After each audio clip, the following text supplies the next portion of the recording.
York. Who wants scum on their shoe? It's Late Night with David Letterman. Tonight, Tom Browkaw and musical group 10,000 Maniacs. Plus, Paul Schaefer and the world's most dangerous band. And now, your vessel of courage, David Letterman.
Thank you. Welcome to the program, ladies and gentlemen. Let me tell you folks at home a little bit something about the show tonight for the reasons of extra security in tonight's audience.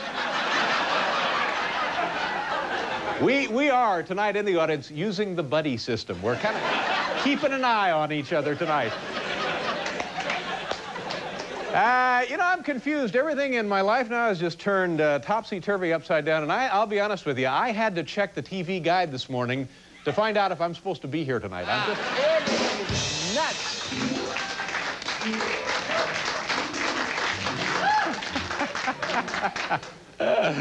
MTV, do you folks watch MTV? Do you get the MTV? Do you, well, listen to this. I thought this was pretty exciting. They announced the winner of their big Spend a Weekend with Michael Jackson contest. MTV now. That's a pretty huge deal.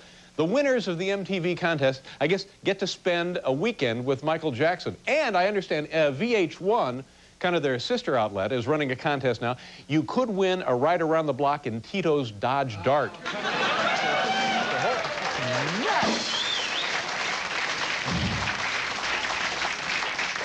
Well, let me tell you something odd that happened to me last night. I get home and I'm enjoying my dinner and I'm watching television. There's a knock at the door. Here, let me use this little sound effect here. That'll be the knock at the door. I answered the door, and there's a woman I've never seen there before any time in my entire life. And I said, well, can I help you? And she says, you don't know who I am. And I said, well, obviously, I don't know who you are. And she said, well, I'm the half-sister of the woman who keeps breaking into your house. It's too wacky. You know, I kind of sympathize with this Bill Clinton because it happened again today. Another guy now has stepped forward claiming to be a half-brother of President Clinton, Joey Buttafuoco.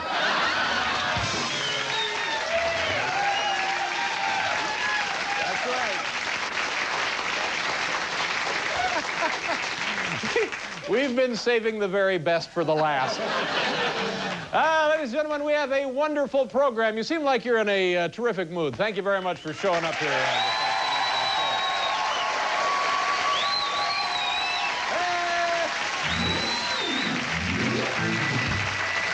On the program tonight, our old friend and what a guy, Tom Browkaw from NBC Nightly News.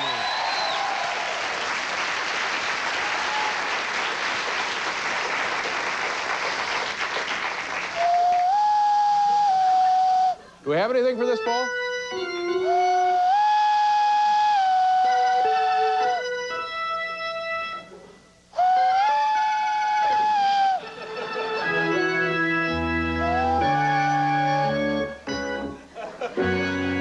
Telling you, ladies and gentlemen, this is the kind of stuff CBS is just dying to get their hands on.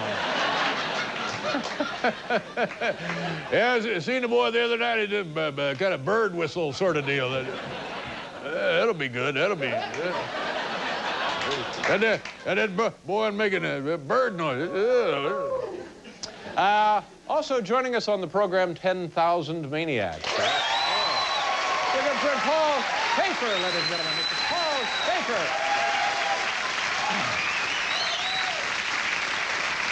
Thank you very much. Nice to see you. Oh, nice to see you. Hello, everyone. Fabulous to see you. You know, Good. I'm sorry. I thought you were saying something. No, I got nothing to say except I'm wrapping up 18 years of working in this building. Past 11 of them with you. That's right. Yeah. And before that, Saturday Night Live? Yeah, Did a Saturday long Night haul. Live, but No, I'm okay. I'm all right. It's after tonight now. I keep saying this, and after tonight we have 2 shows left here for NBC. Yeah. And during the week, you know, I was thinking about this. 10,000 Maniacs came on our program years and years ago. It was so long ago that there was only like 8,000 Maniacs. Yeah. And not only that, not only were there only 8,000 of them, but they weren't maniacs, and they were kind of nuts. They were just nuts. They weren't full-blown maniacs then. Things have exploded since then. That's exactly how long ago they joined us on their first program. So we're taking a couple of seconds here and a couple of seconds there on these remaining few shows at NBC to show you things that have happened on the program. Some of them are funny, some of them are embarrassing, some of them are interesting in the loosest sense of that word. And tonight I want to show you something that we did here in Studio 6A. It was February 7th, 1990. And we've always had pretty good luck with animals. And this little demonstration involves 3 species. This is humans, of course. A fine representation of that species, by the way. Yes. Doggies and sheep. This happened right here in our studio. That's right. February 7th, 1990. Hal, do me a favor and roll it, if you will. Molly, walk up. Stand there. Ben, walk up. Stand. Stand. Ben. Ben, walk up. Watch it. One of them's got a gun.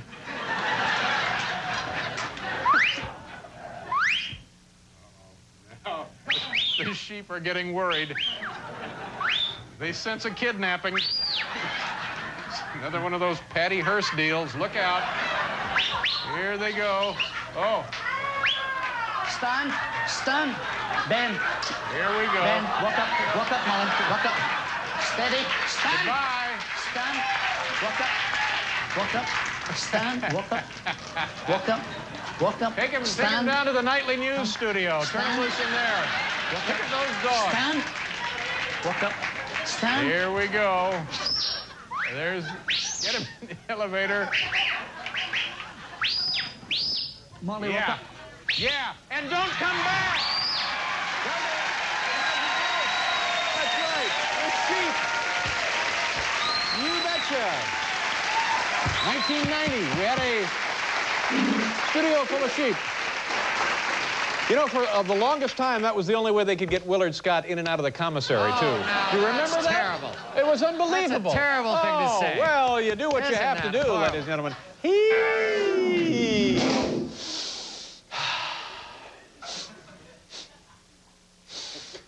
Hey, Paul. What? Do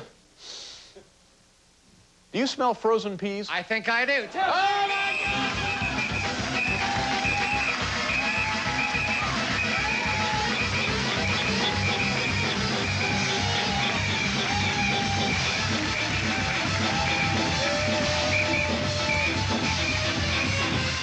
Yes, sir! P-Boy, ladies and gentlemen. Take him out.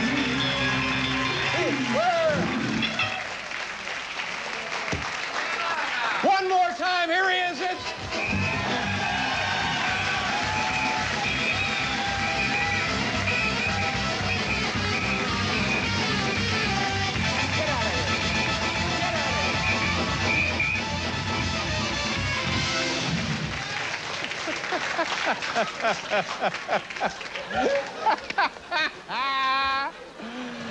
Here now we have the attorneys over there at CBS watching the show.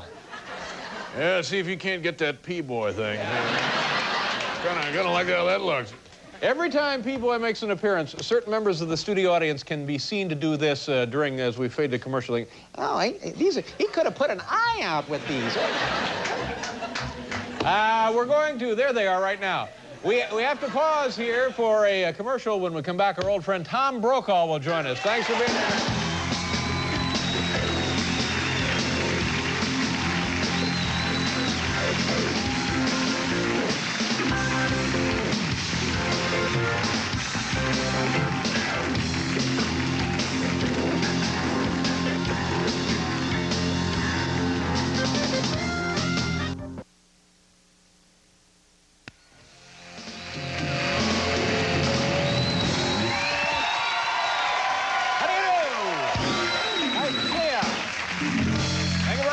Ladies and gentlemen, for joining us. After tonight, we have 2 programs left here at the NBC. Folks at CBS, stockholders, probably sitting at home tonight watching the show, getting a feel for what's going to happen when we go over there. Making calls in the morning to somebody high up in programming. Yes. I seen that show last night, and the boy comes out and starts whistling like a monkey, and then there's some sort of a dwarf throwing frozen peas. The new show won't be anything like that, will it?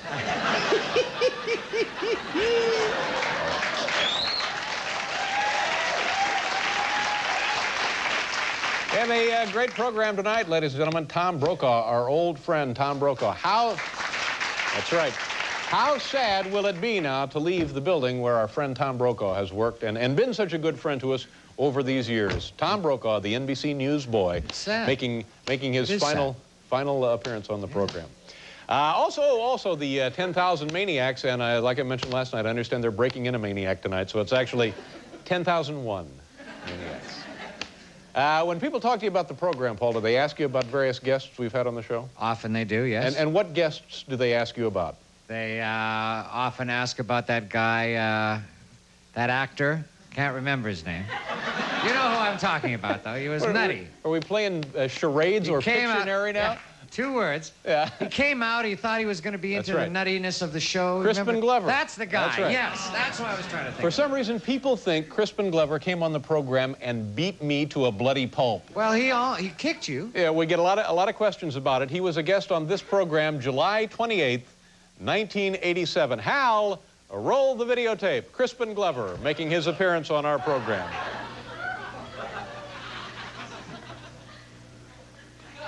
Paul, anything you'd like to add here?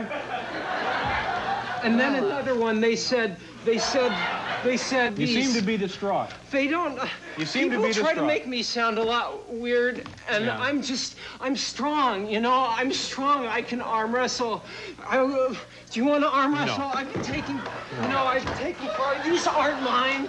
I can kick. Okay. Hey, I'm going to go check on the top 10. No, I'm sorry. I'll be back.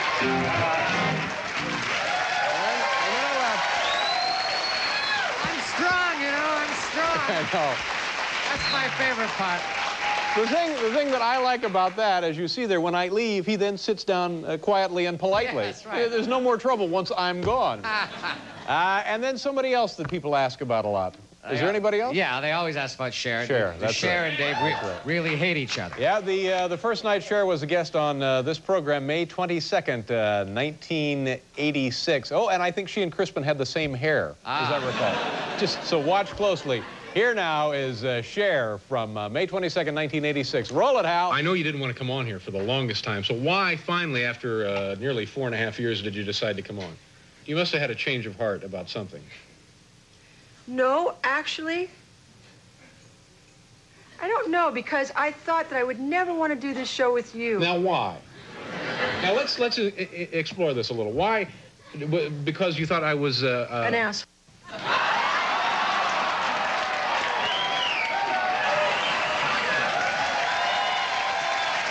lovely woman. A lovely woman.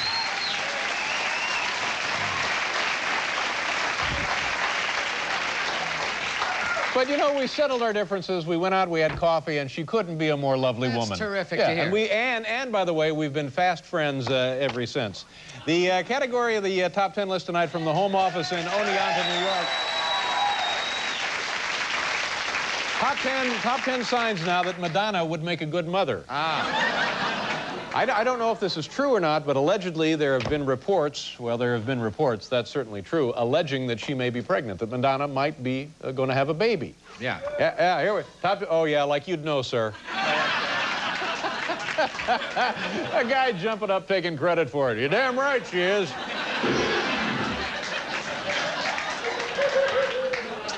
Top 10 reasons Madonna would make a good mother. Here we go, number 10. Kids can conduct science projects with peroxide and penicillin. Number 9, always lots of uncles around the house. Number 8, a kid wouldn't have to go through life with an embarrassing last name. Number 7, for all the same reasons, Joan Crawford made a wonderful mother.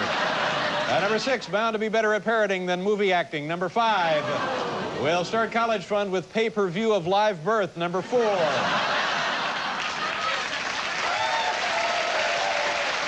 like that, do you? At number 4, one snip and an old cone-shaped bra becomes 2 wacky party hats. Number 3 owns a wide variety of interesting teething objects. Let's see. Number 2, lots of practice changing diapers on grown men. And the number 1 reason Madonna would make a good mother, dead Barney. Ooh.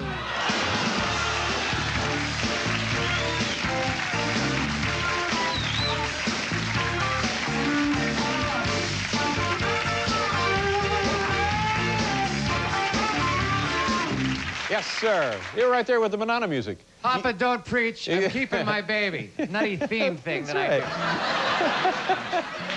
do. You know the entire Madonna collection, don't I know you? The every entire song Madonna she ever did. songbook. Yeah. Holiday. I'll do a medley later. Ladies and gentlemen, you know there are only 2 things I'm going to miss about working in this building: the commissary's award-winning shrimp salad and our first guest. Now, let me just tell you something. In a day, if you're like me, in a day when it seems increasingly difficult to identify intelligence, charm, and wit on the horizon of American culture, this man sticks out like a sore thumb. Yeah. Ladies and gentlemen, Mr. Tom Browkaw. Tom!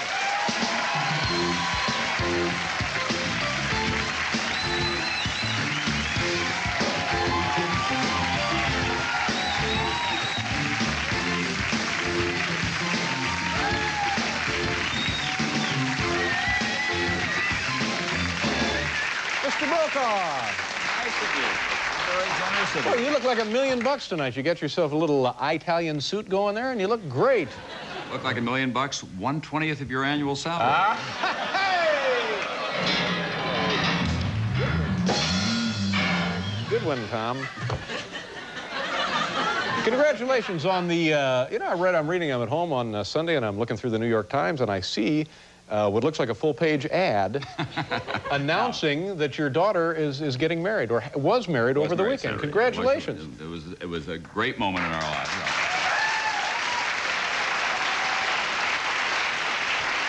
Married a doctor. Married a doctor, that's good. And she is a doctor. She is a doctor as well. Works out very well. Graduated from Dartmouth Medical College one week, got married the next. Was this the most exciting, most nerve-wracking, most pride-filled weekend of your recent life? Oh, sure. It was a big moment. We have 3 daughters and an extraordinarily well-organized mother and wife who got all this working early on, and it went off swimmingly, as they say. We had a wonderful time. Any last-minute traumas, any anxieties? What was your role? You, of course, give your daughter away. What did you have to do? No, there are other roles as well, which is mostly to stand in the corner and not make any contributions of any kind except to write the check when they hand them to you. And then at 3 o'clock Saturday afternoon, 2.5 hours before the wedding, I had the crucial role, which was to wash the getaway car. That's how I was spending my time. Tom, see, now that's the good thing about you. As I watch the news, what is it, the evening news, the nightly news? The nightly news. I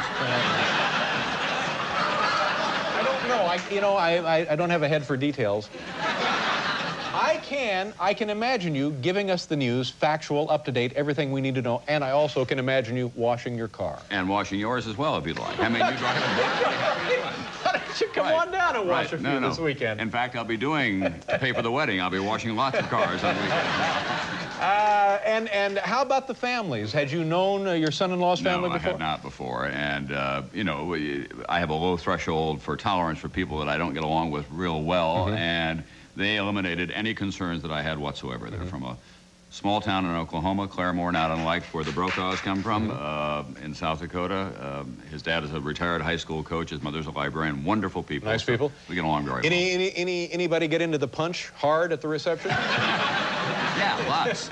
Lots did. But there was no hair-pulling fist fights? No, none of that. It worked. It is, I think, a real passage in any father's life. And as I turned to make the walk down the aisle, it did seem like an out-of-body experience. I'm not old enough to do this. I've watched this before. Now, you have 2 other daughters. I do. Soon to be of marrying age, I guess. Well, they are. And yes, in fact, that's a possibility. And after this weekend and after what we were able to do for Jennifer, we now have a kind of 2-word mantra for the other 2.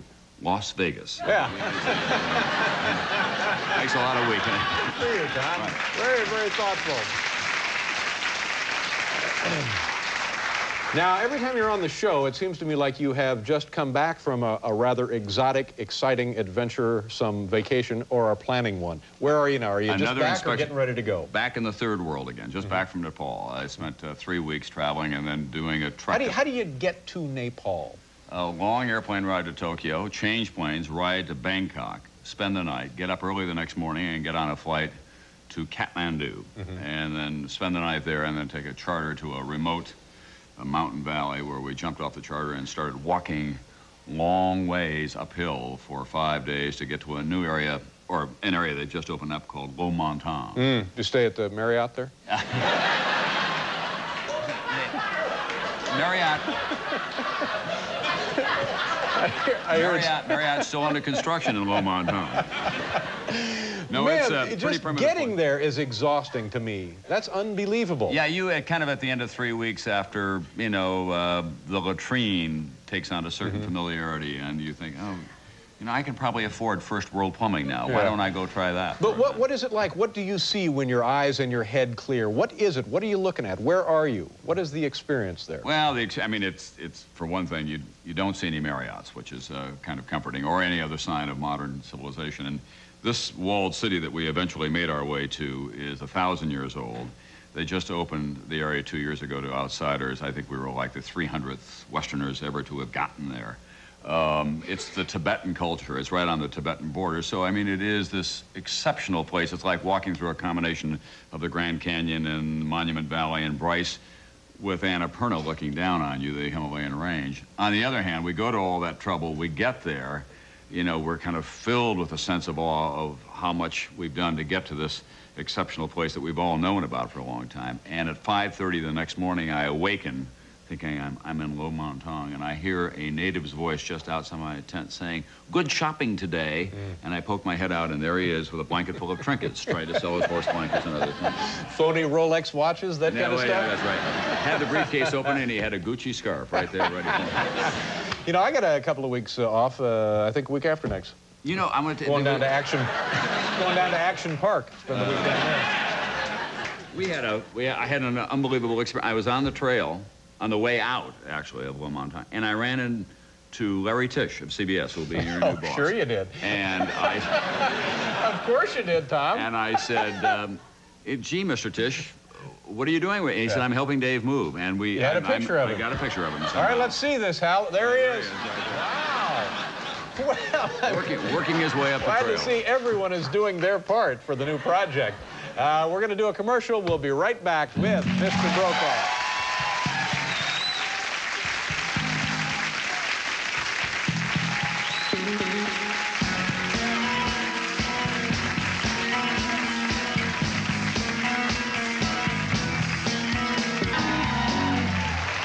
How do you do?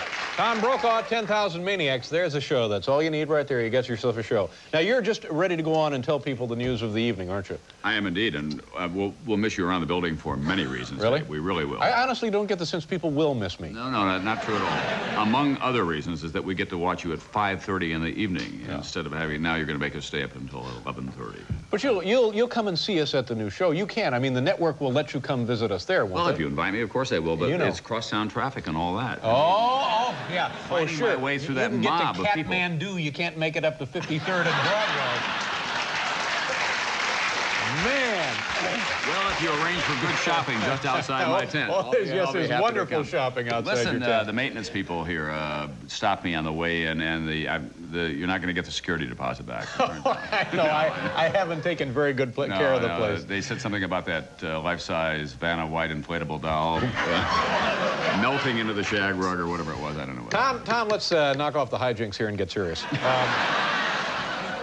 Tell us about your first, we're talking about trips and New York. Tell us about your first trip to New York City. A young boy from South Dakota. One of those North Dakota, South Dakota, Dakota, like there's a difference. What the hell? South Dakota, we say the only good thing to come out of North Dakota was Highway 81. They don't like that. Yeah, they sure, yeah. So you come to the city as, how old a kid were you? I was 17. First experience with New York City?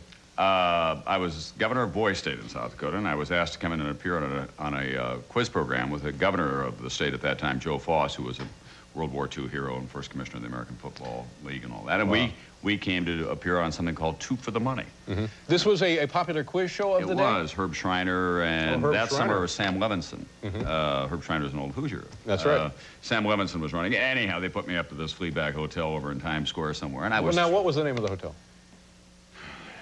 I think it's still there, so I'm not sure. I know, that's right. Probably have very good counsel, you know. I'm not going to say what the name of it. It's still there. That would be great. A rundown, dumpy hotel in Times Square sues you. Right. Mr. News, I would love that. That would be great. Yeah, but, you know, if you're going to have that happen, why not have them sue you for something that, you know, has a little appeal to it? Yeah, You still have an account there, don't you, Tom? Yeah, I do. Right.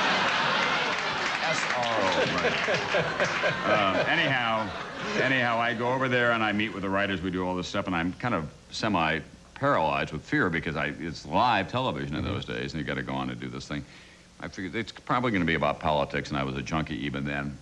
And this is going to, I think I could get my... This was your meat. You knew all there was to know I knew about everything. politics. And so right before the program begins, the guy comes in, very nervous. I remember spaghetti stains all over his shirt because he'd had his dinner, obviously, in his lap. And he said, well, you know, we're here on a budget, and click, here's the stopwatch, here are the questions.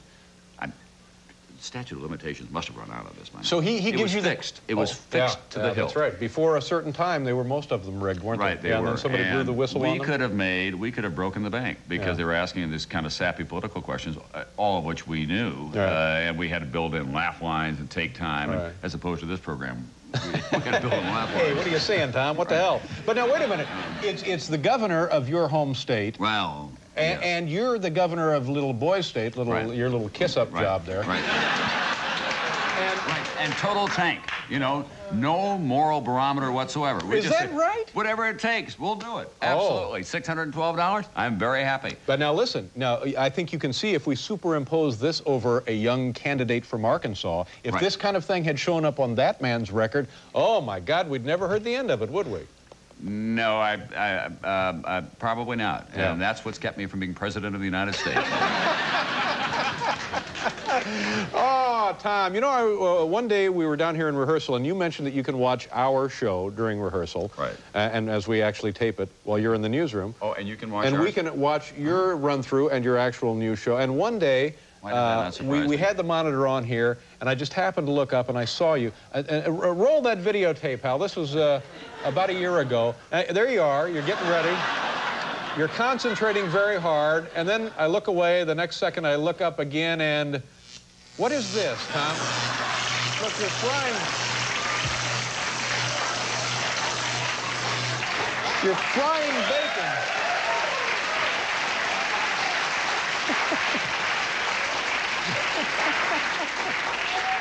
Well, you see, that's the difference. True story. You come to the news division, we'll get you a little well-done bacon, we'll get you some eggs if you'd like, bacon, lettuce, and tomato sandwich.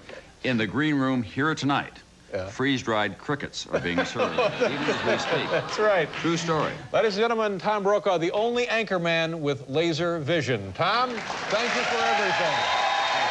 Tom Browkaw. We'll be right back after station identification.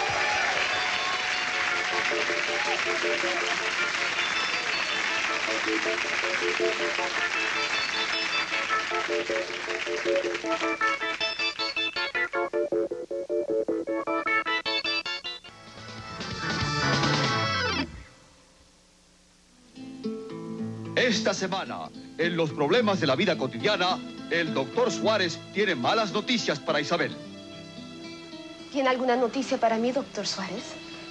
Isabel, me temo que usted no podrá tener hijos, pero no llore. Yo le puedo ayudar a superar estos momentos tan difíciles. Pero al esposo de Isabel no le gusta para nada la ayuda del doctor Suárez. ¿Qué diablo pasa aquí? Permíteme que me presente. Soy el doctor Suárez. Precisamente le estaba recetando un medicamento a su esposa. Isabel tiene dolor oídos. Ni que hubiera nacido ayer. ¡Ay, Dios mío! Oh, suelta esa arma. Oh, me pongo a gritar con todas mis fuerzas como una mujer. Pablo Montero, María Rojas, y David Letterman como Dr. Suárez. Actúan esta semana en Los Problemas de la Vida Cotidiana. I was Dr. Suarez. Tomorrow on the program, ladies and gentlemen, another wonderful show. Who we got? Gary Shandling, a very funny young man, will be on the show. And one of our favorite singer-songwriters, Michelle Schock. Lovely. Coming up soon, kids, it'll be 10,000 Maniacs. What are we doing now? We're going to do a commercial. When we come back. 10,000 Maniacs, eh? Yeah, we'll be right back.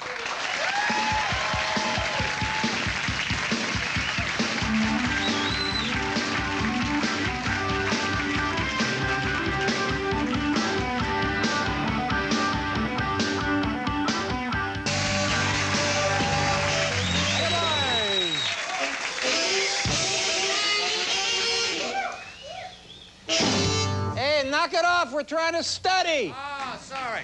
Keep it down. It was not so very long ago, November 6th, 1992, less than a year ago, about a half a year ago, right just before Thanksgiving.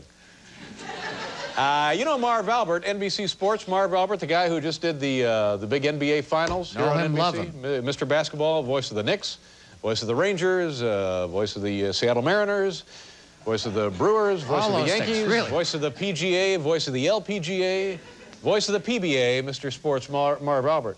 Comes on the show with his wacky bloopers. He's been a great friend to us over the years. He and I had some kind of a wager about the Dream Team in the Olympics last summer. Right. And I forget exactly what the wager was, but if I lost, I had to take Marv out and buy him a new suit. Well, go figure.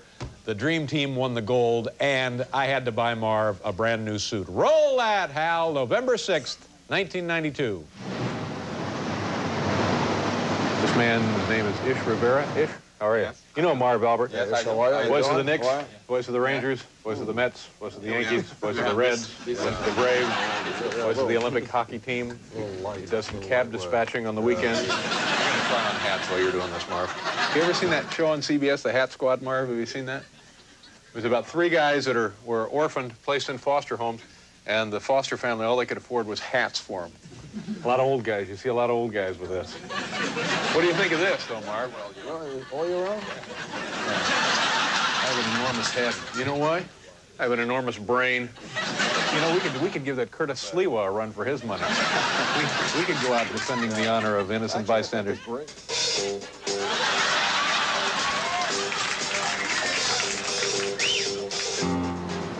We're here at Barney's. That's a nice suit. Yeah. Could we slip into that? Here, let me take care of this. Yeah, do you mind, Artie? Where is Barney himself, by the way? The gentleman's retired, but he passed away, I believe, last year. So he really is retired now. I guess so. Yeah, we were kind of hoping that Barney could help us. What do you think of that? Wow, look at that. What a cash. Wow. Is there a topless club in the area where we can get us a steak? I know the right place. Okay, we'd like you to join us if you don't mind. Okay, fine, great.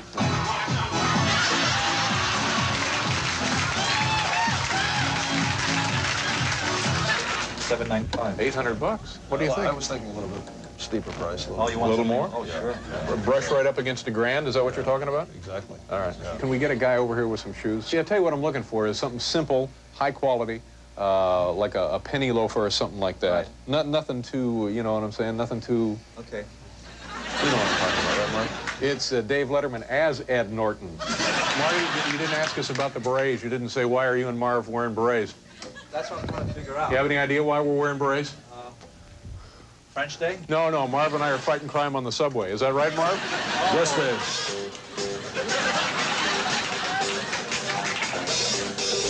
It is nice. It looks like we're getting ready to take Mussolini out. And you know, I have no idea what that means.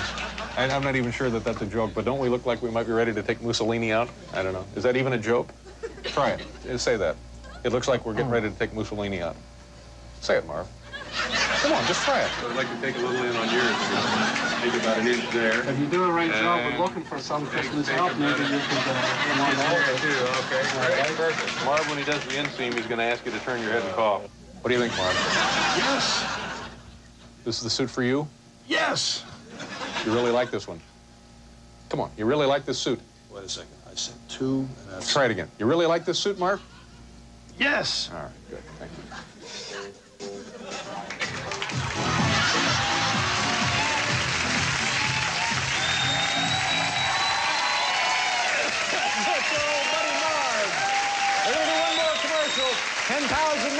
Maniacs will be here. Come on back.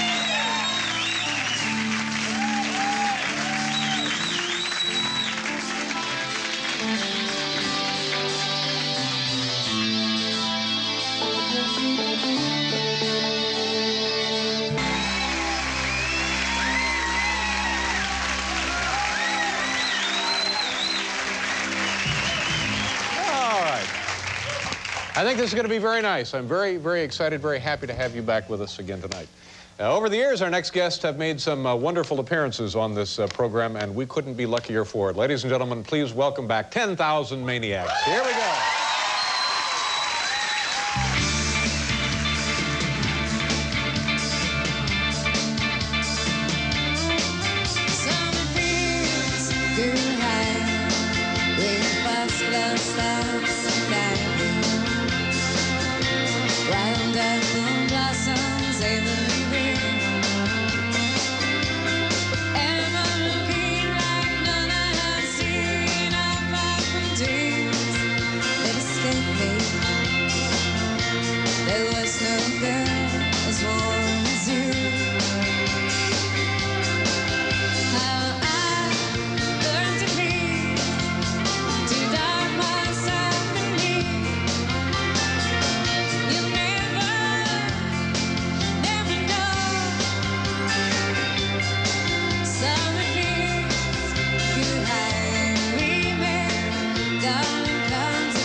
Terrific. 10,000 Maniacs. We'll be right back.